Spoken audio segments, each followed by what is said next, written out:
Abre tu Biblia, por favor, en Marcos, capítulo 2. Marcos, capítulo 2. Hoy vamos a estudiar los versos 1 al 12, así que me gustaría leer toda la historia porque es magnífica y después de esto orar e irnos verso a verso. Marcos, capítulo 2, dice así. Entró Jesús otra vez en Capernaum, después de algunos días. Y se oyó que estaba en casa. E inmediatamente se juntaron muchos, de manera que ya no cabían ni aún a la puerta, y les predicaba la palabra. Entonces vinieron a él unos trayendo un paralítico que era cargado por 4. Y como no podían acercarse a él a causa de la multitud, descubrieron el techo de donde estaba, y haciendo una abertura, bajaron el lecho en que yacía el paralítico.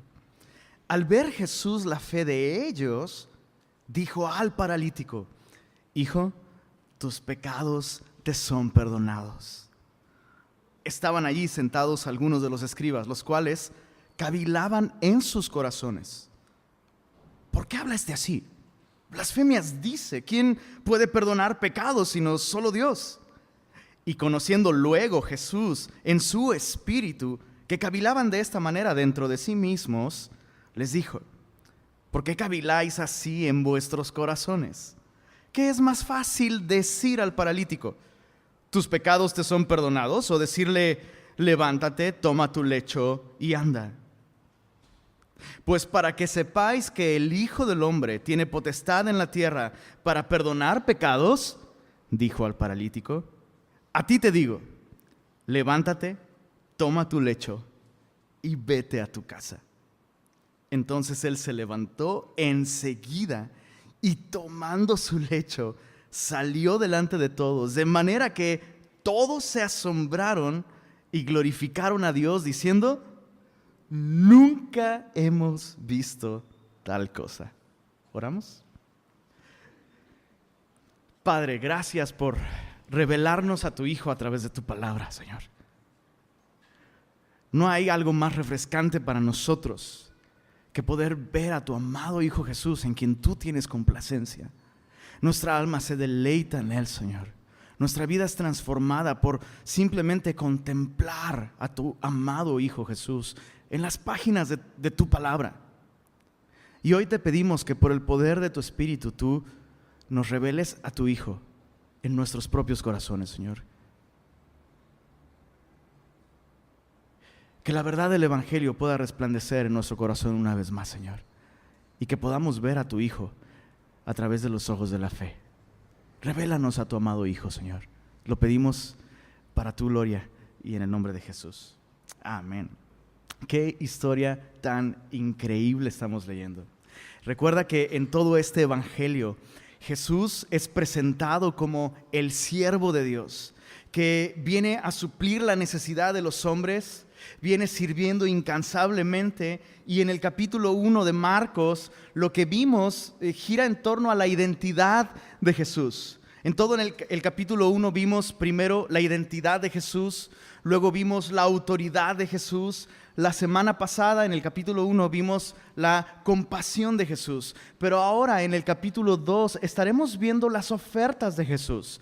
¿Qué es lo que este siervo, el siervo de Dios, me ofrece?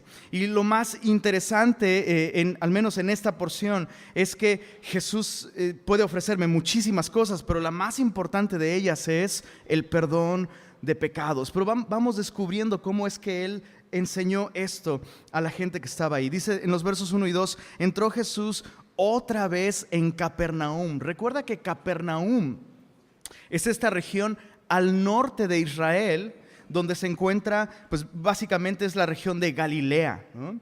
Y de hecho algunos le llamaban a esta región en el norte, le llamaban Galilea de los gentiles. Recuerda que al estar al límite de Israel, pues había mucha población gentil. Y es interesante que Jesús estuviera muy frecuentemente ahí, en esta región de Capernaum. De hecho, básicamente Capernaum se volvió como su baticueva o algo parecido. Se volvió su base de operaciones y era bastante estratégico porque Jesús sabía que las cosas iban a poner muy difíciles. A medida que su ministerio fuera avanzando, iba a haber cada vez más oposición, y cuando las cosas se pusieran difíciles, para él sería fácil atravesar la frontera y estar en territorio gentil, cosa que hizo al menos un par de ocasiones, como vemos en los evangelios. Y bueno, lo último que vimos es que Jesús, después de sanar al leproso, ¿se acuerdan? Jesús sana al leproso y le dice: no se lo digas a nadie. ¿Y qué hizo el leproso? Dice, me encanta la Reina Valera. Casi es chilanga la Reina Valera, ¿no? Es la reina de los valedores, ¿no? Dice que fue y lo divulgó mucho, ¿no? Fue y lo divulgó mucho, de modo que Jesús ya no podía entrar a la ciudad, ¿te acuerdas? Esa es la razón por la que él no quería ser conocido como un hacedor de milagros principalmente. Mucho ojo, familia, mucha atención con esto. Jesús le pedía a las personas en quienes hacía milagros asombrosos que no lo divulgaran por una razón, porque él no quería principalmente ser conocido como un hacedor de milagros. Para Jesús hubiera sido muy fácil hacer noche de milagros, cruzada de sanidad, pero Jesús no vino principalmente a sanar nuestro cuerpo.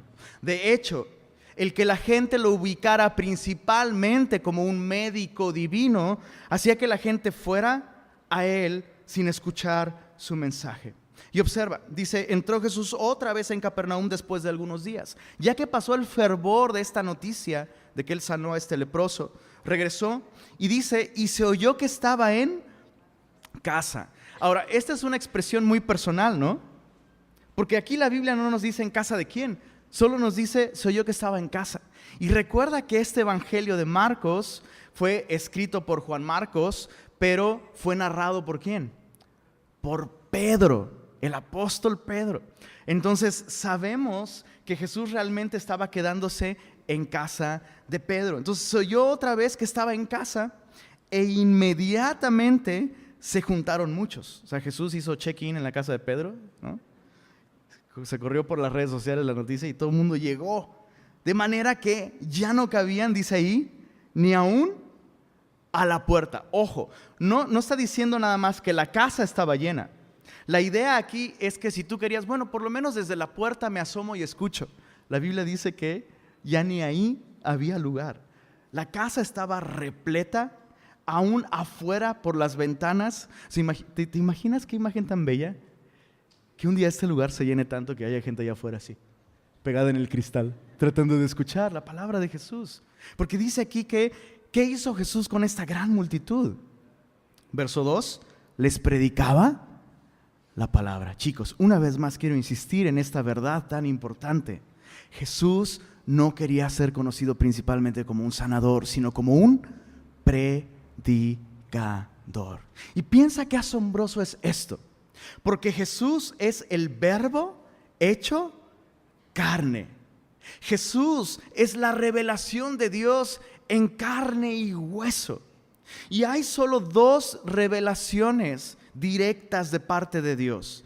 La revelación del Verbo escrito, el Verbo escrito, y la revelación del Verbo encarnado. ¿Cuál de estas dos revelaciones crees tú que es más importante?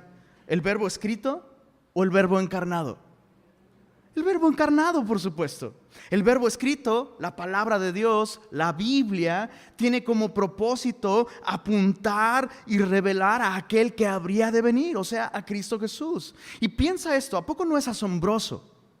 Aquel que no solo es el autor de la palabra de Dios, aquel que es en sí mismo la palabra de Dios, ¿qué es lo que hace cuando tiene algo que decir? Abre las Escrituras. Ni aun Jesús, siendo la palabra encarnada de Dios, consideró que era posible prescindir de la Biblia, del verbo escrito.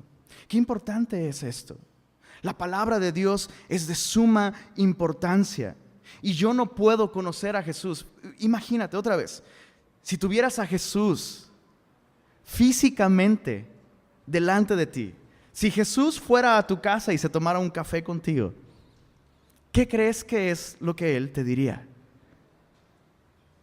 Te diría, abre tu Biblia en... ¿Tiene sentido esto que les estoy diciendo?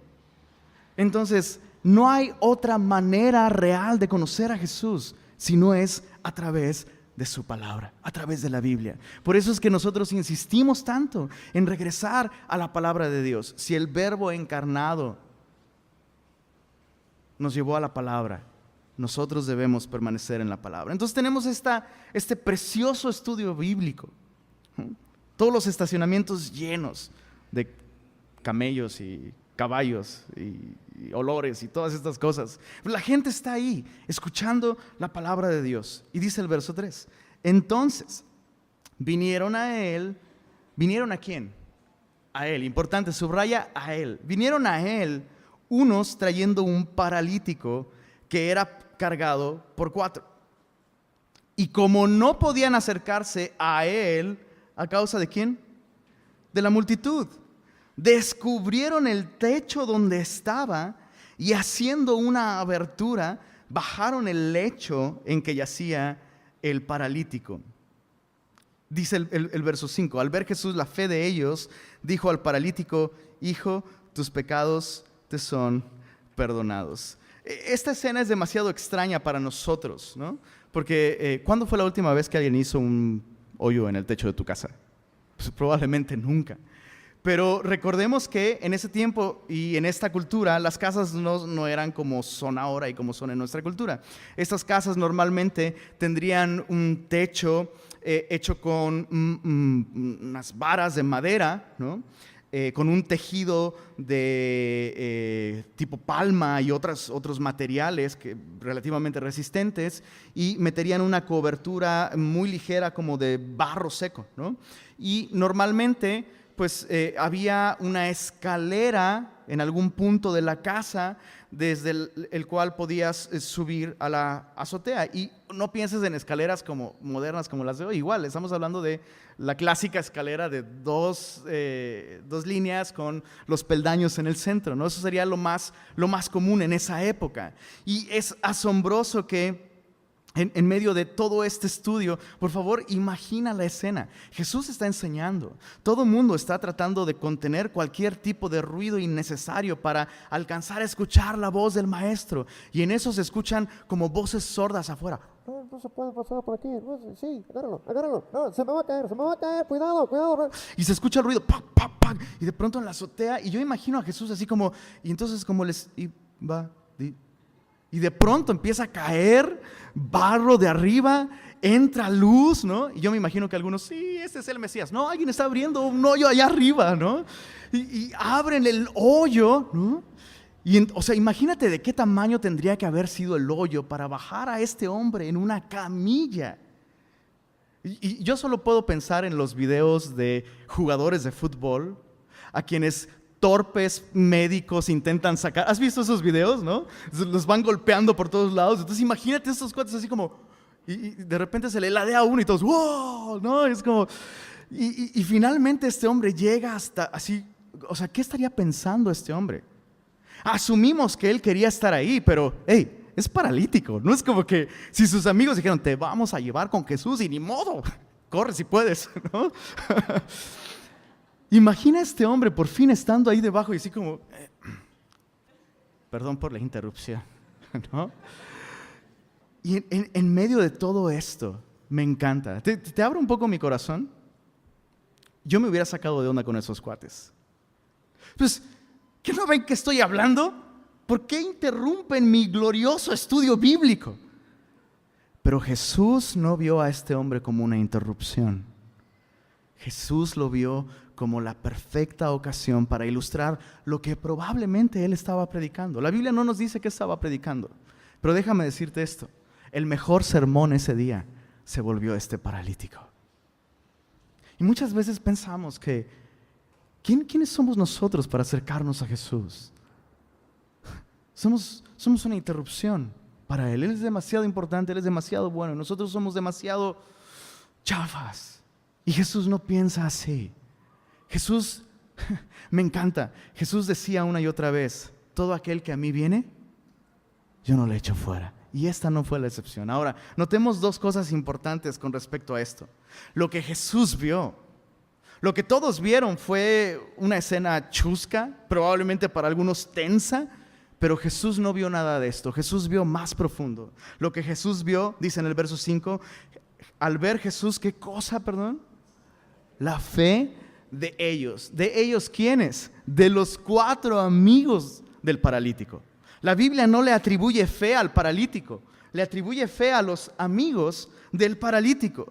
Y hay una pregunta para mí, cuando yo veo esto, que Jesús ve la fe de ellos, me pregunto esto: ¿cómo fue capaz Jesús de ver la fe de ellos? Es más, ¿la fe es visible de alguna manera?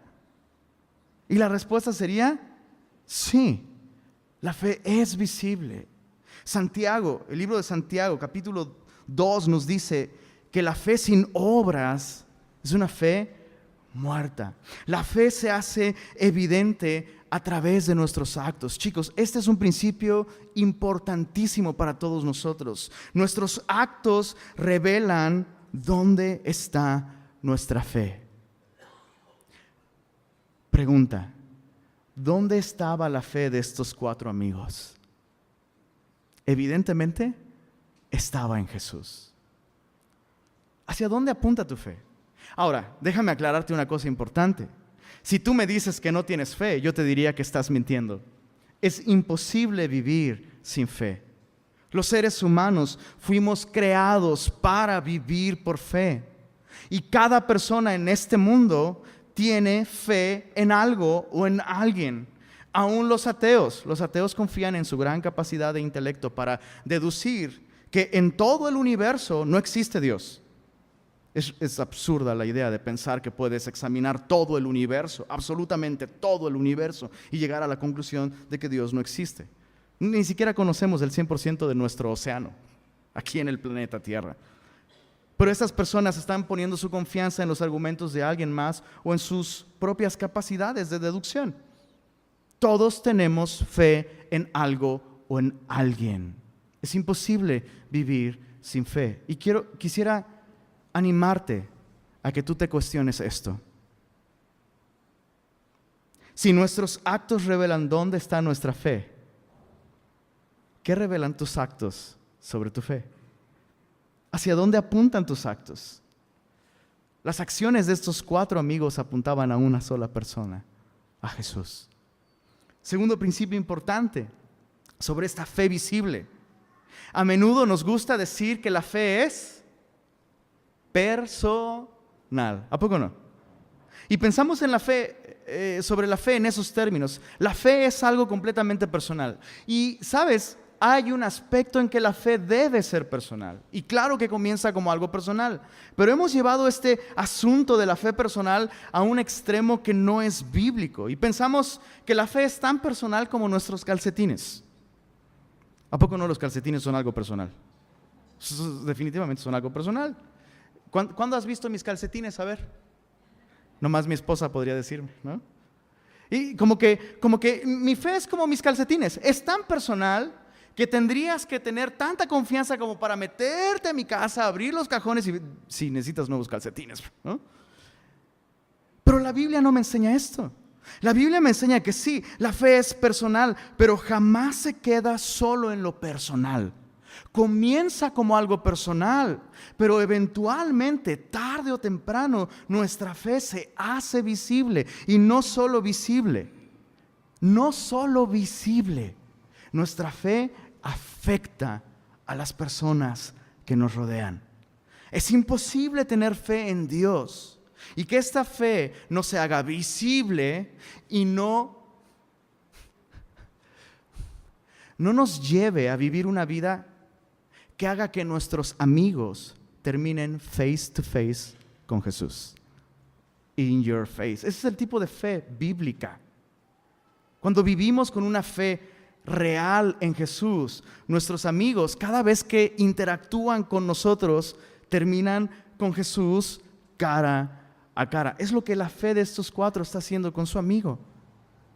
Repito, no se nos dice ahí que ellos le pidieron, que él le pidió a sus amigos que lo llevaran. Ni siquiera sabemos si estaban de acuerdo.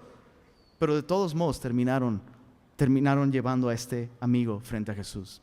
Me acuerdo mucho de alguna vez mi pastor, Fermín Cuarto, que estuvo en esta hace muchos años, puedo decir así porque él no está aquí ahorita, ¿verdad? Pero hace muchos años mi pastor estuvo en una banda llamada Control Machete. Y estando en el auge de la carrera de esta banda, él se convierte en cristiano, le entrega su vida a Jesús. Y por un tiempo él intentaba como que las cosas funcionaran con sus amigos, ¿no? Pues no normalmente, porque él es una nueva persona, pero él le gusta el rap, él quería seguir haciendo música, y en una ocasión propuso una canción. No hay nadie de Ventaneando aquí ni nada, ¿verdad? Así. En una ocasión propone una canción y checan la letra y sus amigos le dicen: ¿no puedes cantar de otra cosa? O sea, ya sabemos que eres cristiano, deja a Jesús afuera del estudio y rapea con nosotros. Y a mi pastor le cayó el 20 de esto. No puedo dejar a Jesús afuera. Es imposible. ¿Me quieres a mí? Si me quieres a mí, tienes que chutarte a Jesús también. Qué importante es esto. La fe no es solamente personal. No solo se hace visible, sino también lleva a nuestros amigos, a las personas que nos rodean, cara a cara con Jesús, lo quieran o no.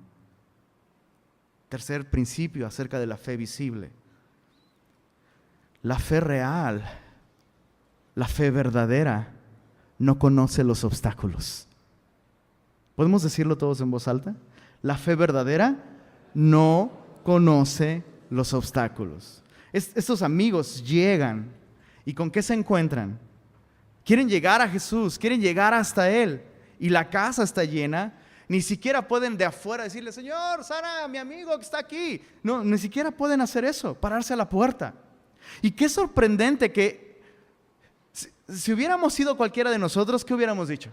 A ver, ponte en los zapatos de los amigos. El lugar está súper... pues, apenas mañana, ¿no? Apenas que acabe. Pues nos esperamos tantito. Pero esos hombres dijeron: no, vamos a hacerlo ahora. ¿Y sabes qué impresionante? ¿Cuántas veces escuchamos este tipo de pretextos? Pues yo sí quiero acercarme a Jesús, pero la gente, la casa está llena de hipócritas. No me ayudan, me estorban. Y es como, pues no estás buscando a Jesús. Si realmente estás buscando a Jesús, si has confiado en Él, absolutamente nada, ni una multitud te van a detener de acercarte a Jesús. ¿Tiene sentido eso que te estoy diciendo? La fe verdadera no conoce obstáculos. Los obstáculos se vuelven oportunidades. Porque esos amigos, al decir: ¿no sabes qué? Esto se arma ahorita, bro. Al decir eso, lo que ellos están diciendo es que Jesús vale la pena. Jesús no nos va a defraudar. O sea, ¿te imaginas? Oye, no, ¿y cómo le vamos a hacer? Nos vamos a subir y vamos a dañar propiedad privada y te vamos a bajar. Oye, no, espérame, y si me tiran, no importa, y si me tiran y me rompo el cuello, Jesús te resucita, hombre, pero necesitas a Jesús. Esos hombres lo que están diciendo es: todo aquel que en Él confíe no será avergonzado. Puedes confiar en Jesús y vale la pena el esfuerzo. Vale la pena el esfuerzo. Todo lo que tú y yo hacemos debe ser una expresión de nuestra fe en Jesús. Si alguien le hubiera preguntado a estos 4 hombres por qué están haciendo lo que están haciendo, te dirían: porque creemos en Jesús.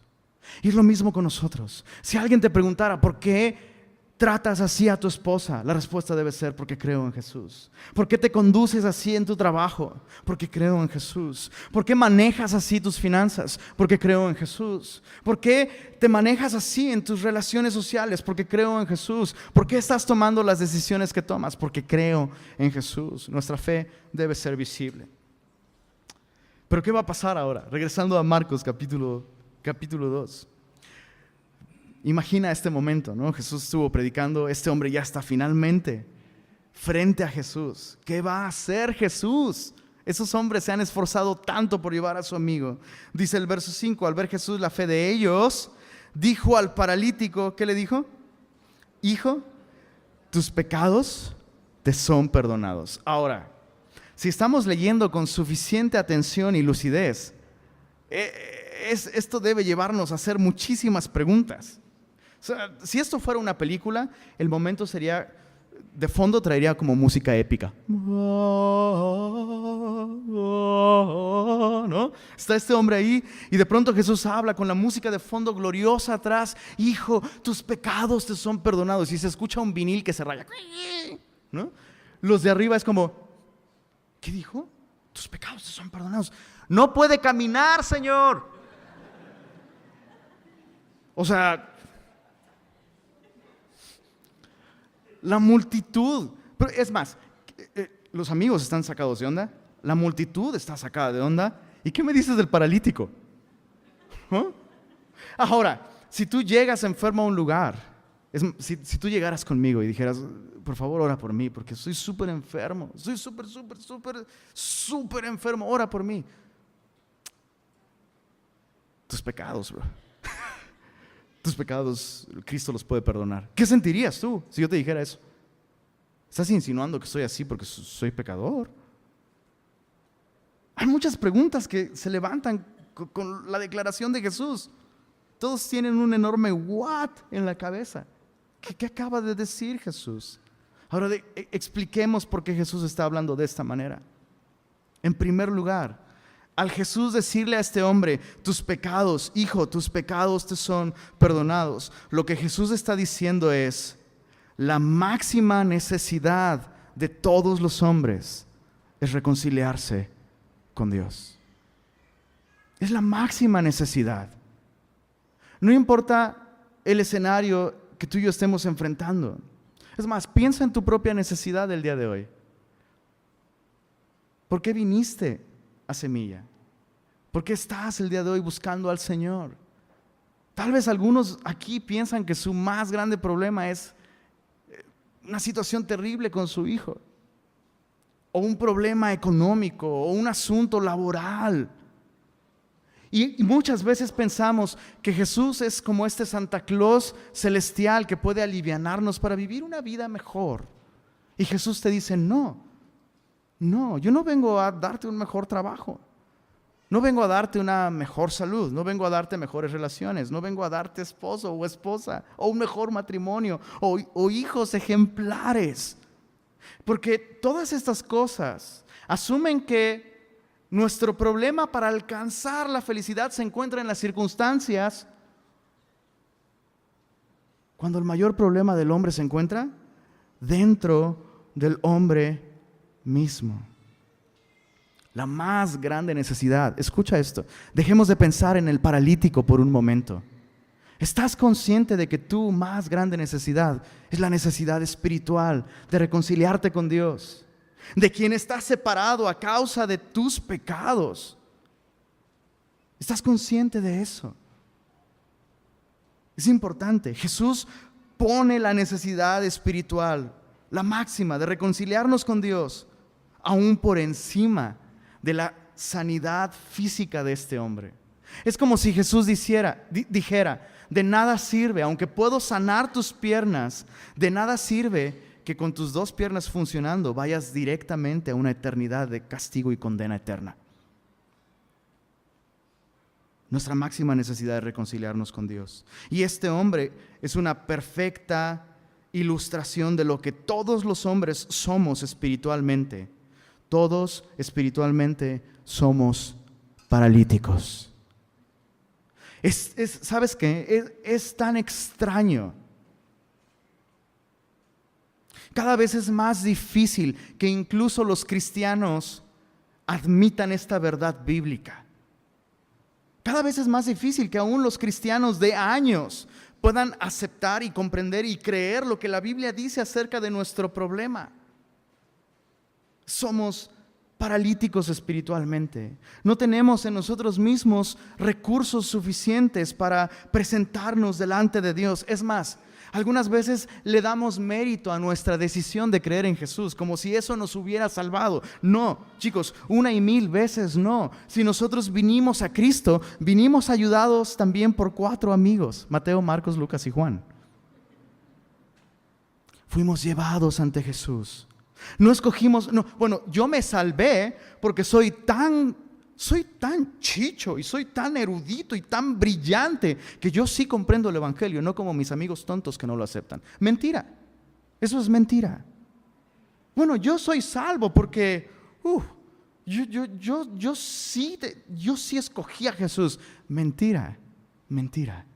¿Qué es lo que nosotros hicimos con Jesús? Lo clavamos en una cruz. Y Jesús insistió en amarnos y en revelarnos, en llevarnos a nuestra máxima necesidad, el perdón de pecados.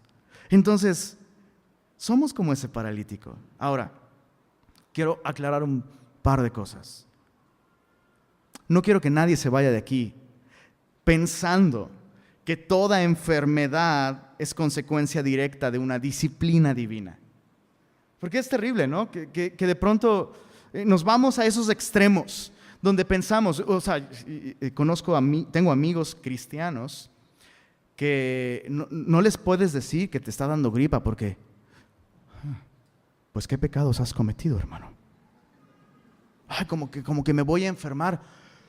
Pues algo hiciste. Es como, bro, seguramente hice muchas cosas, pero no me estoy enfermando por eso, ¿no? No toda enfermedad es consecuencia directa de la disciplina divina. Y Jesús mismo nos enseña esto.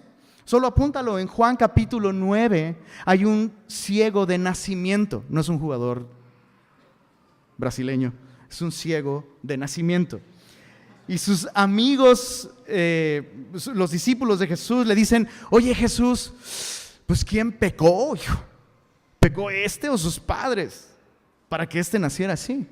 Y me encanta la respuesta de Jesús: ni este ni sus padres. O sea, no tiene nada que ver. No tiene nada que ver. Él es así para que las obras de Dios se manifiesten en él. Y después Jesús le sanó. Entonces, ojo, no todas las enfermedades son una consecuencia de disciplina divina. Pero no nos vayamos al otro extremo, chicos. No toda enfermedad es solamente una consecuencia de algo biológico. ¿Está claro esto? O sea, ni toda enfermedad es consecuencia de disciplina divina, ni podemos decir, pues si estás enfermo nada más es algo biológico y listo.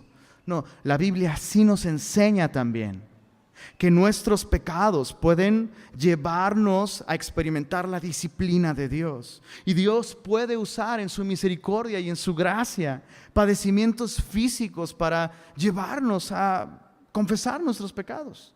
De hecho, en el Salmo 32, acompáñame allí por favor. Salmo 32.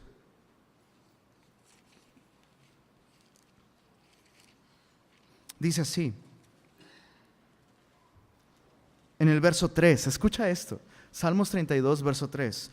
Mientras callé, se envejecieron mis huesos en mi gemir todo el día, porque de día y de noche se agravó sobre mí tu mano. Está hablando el rey David. ¿Y de qué está hablando? De una terrible enfermedad que le vino como consecuencia de no confesar sus pecados. Y mira, dice aquí, se volvió mi verdor en sequedades de verano. Y luego el verso 5 dice, mi pecado te declaré y no encubrí mi iniquidad.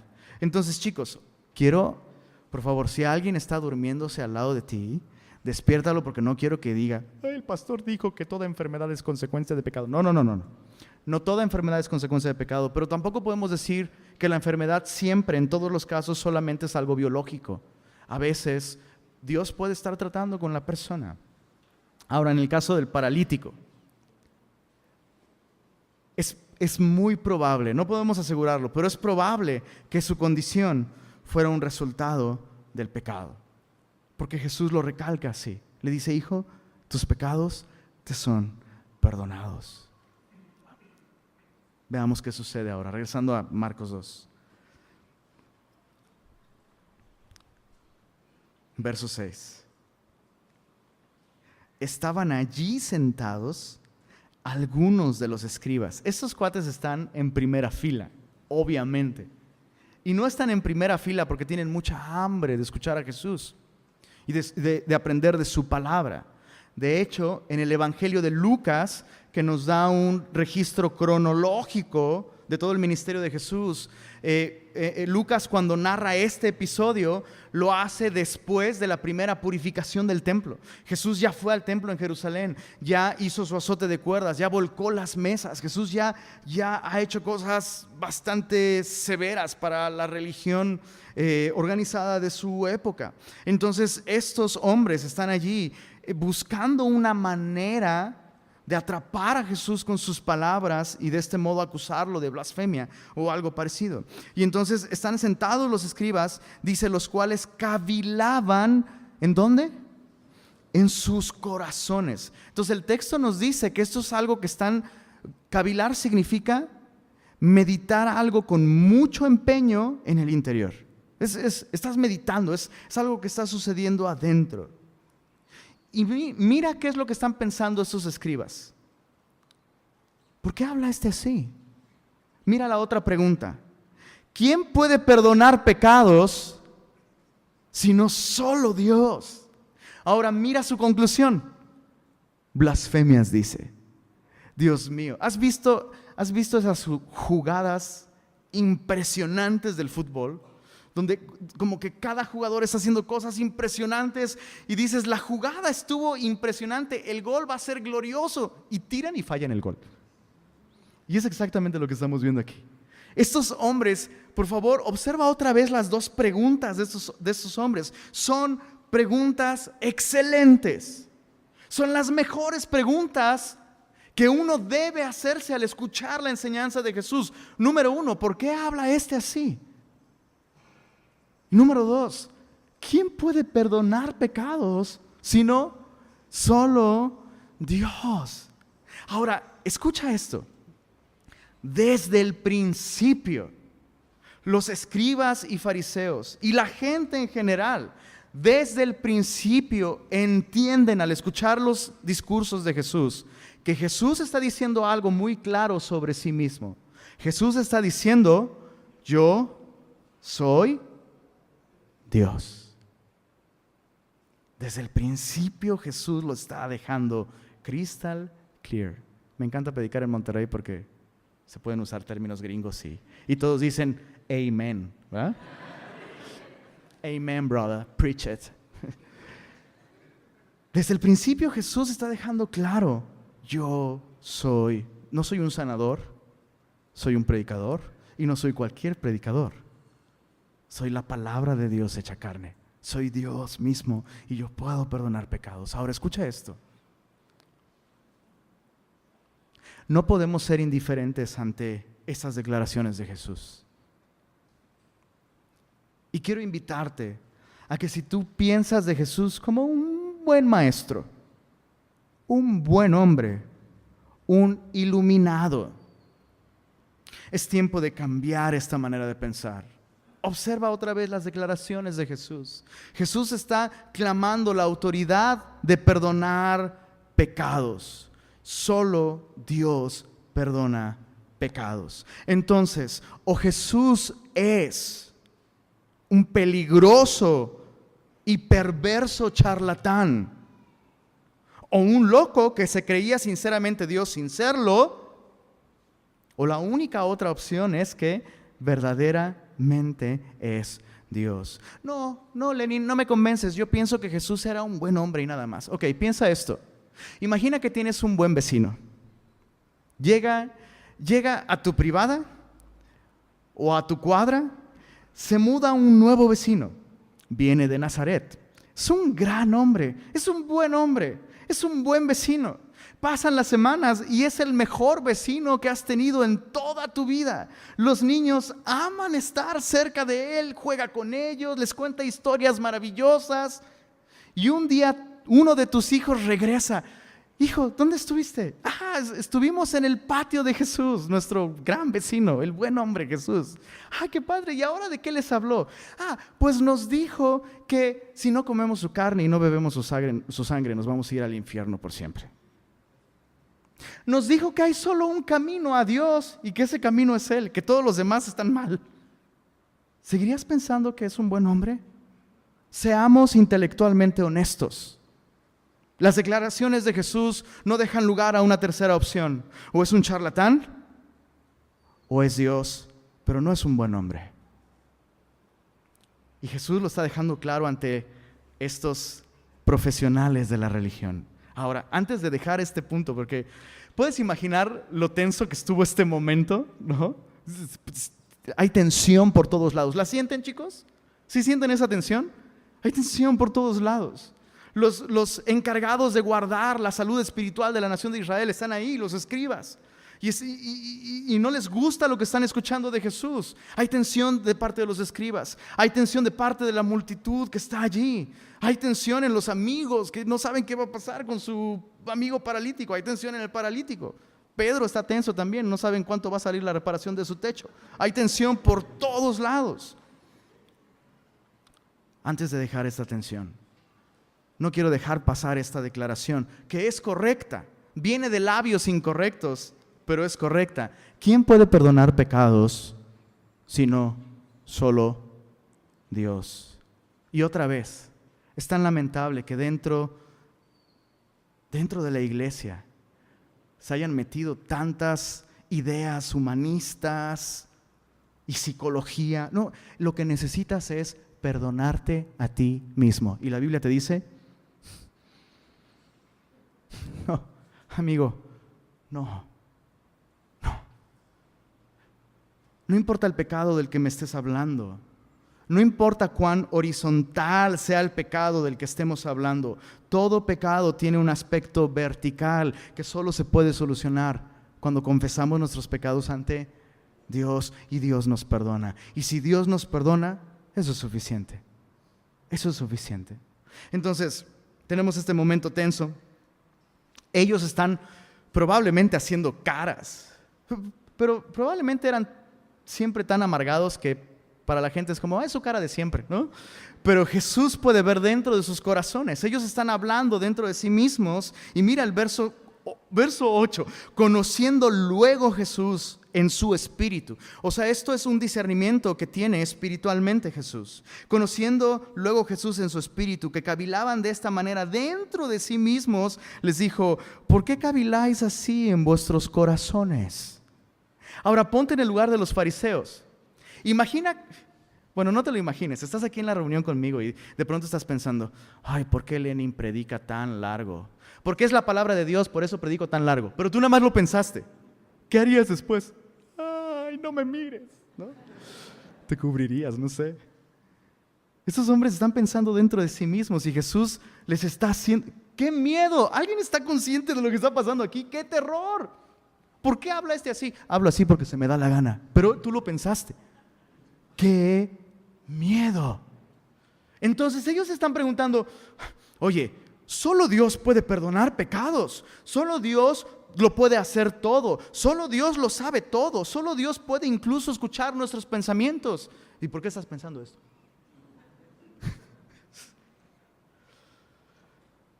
Para mí esa sería prueba suficiente de que este hombre es Dios. Y mira esto. Entonces les dijo, ¿por qué caviláis en vuestros corazones? ¿Qué es más fácil decir? Ojo con lo que Jesús está planteando aquí. No está diciendo qué es más fácil hacer, sino solo qué es más fácil decir al paralítico. Tus pecados te son perdonados. O decirle, levántate, toma tu lecho y anda. Y mira, verso 10. Ojo, el verso 10 es una bomba espiritual.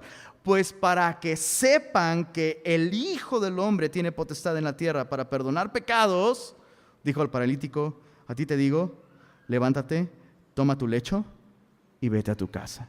O sea, el propósito de esta sanidad, el propósito con el cual Jesús sanó al paralítico es demostrar que Él tiene la autoridad, como Dios hecho carne, para perdonar pecados. Es más, usa el título Hijo de Hombre sobre sí mismo. Él dice, para que sepan que el Hijo del Hombre tiene potestad en la tierra para perdonar pecados. Este título ¿A alguien le intriga este título? ¿Por qué Jesús se llamaba el Hijo del Hombre? ¿Era una cuestión de mercadotecnia? ¿Sería eso? No, es un título mesiánico que encontramos en Daniel capítulo 7. Solo apúntalo. Daniel 7, versos 13 y 14, y te lo leo. Daniel 7, escucha esto, es una visión que tiene el profeta Daniel del final de los tiempos. Daniel está viendo el final de esta película que llamamos Vida en el planeta Tierra. ¿Okay? Y dice en el verso 13, miraba yo en la visión de la noche, y he aquí con las nubes del cielo venía uno como un hijo de hombre, que vino hasta el anciano de días. No es que Dios sea un anciano con barba, eso es solamente una visión. En esta visión Dios usa elementos que son conocidos para el profeta para dar a entender algo. En esa cultura los ancianos eran personas con gran autoridad. Y al decir que es un anciano de días, es el anciano por excelencia. Yo no sé de dónde salen nuestros dichos. ¿No has oído este dicho, más sabe el diablo por viejo que por diablo? Realmente está mal aplicado ese dicho. El anciano de días, aquel que tiene toda sabiduría, es Dios Padre. Entonces este hijo de hombre vino hasta el anciano de días, le hicieron acercarse delante de él, y le fue dado a este hijo de hombre dominio, gloria, reino, para que todos los pueblos, naciones y lenguas le sirvieran. Su dominio es dominio eterno, no va a ser un sexenio, que nunca pasará, y su reino uno, que nunca será destruido. Entonces cuando Jesús usa este título, hijo de hombre, para sí mismo, está diciendo en todas sus letras, yo soy aquel que va a gobernar sobre toda la creación, tarde o temprano. Entonces, ¿por qué habla así? ¿Quién puede perdonar pecados sino solo Dios? ¿Qué es más fácil decir? ¿Qué sería más fácil decir? Pues decir las dos cosas son fáciles, ¿no? Pero que sucedan. Yo podría decirte, hijo, tus pecados te son perdonados, pero ¿cómo compruebas que tus pecados son perdonados? Entonces por eso Jesús decide sanar a este paralítico, para demostrar a través de esta sanidad física que Él es capaz de sanar la enfermedad espiritual, que es la razón de que todos los hombres mueren en este mundo, el pecado.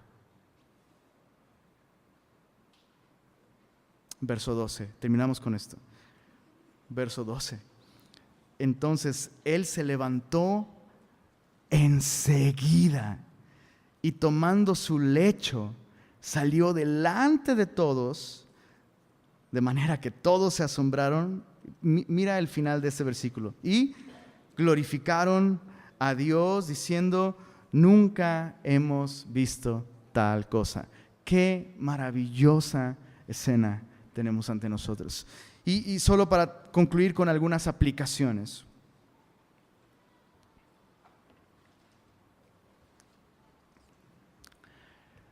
Todo esto sucedió en la casa de ¿quién, perdón? En la casa de Pedro, pobre Pedro. Todo comenzó un día cuando él decidió llevar a Jesús a su casa.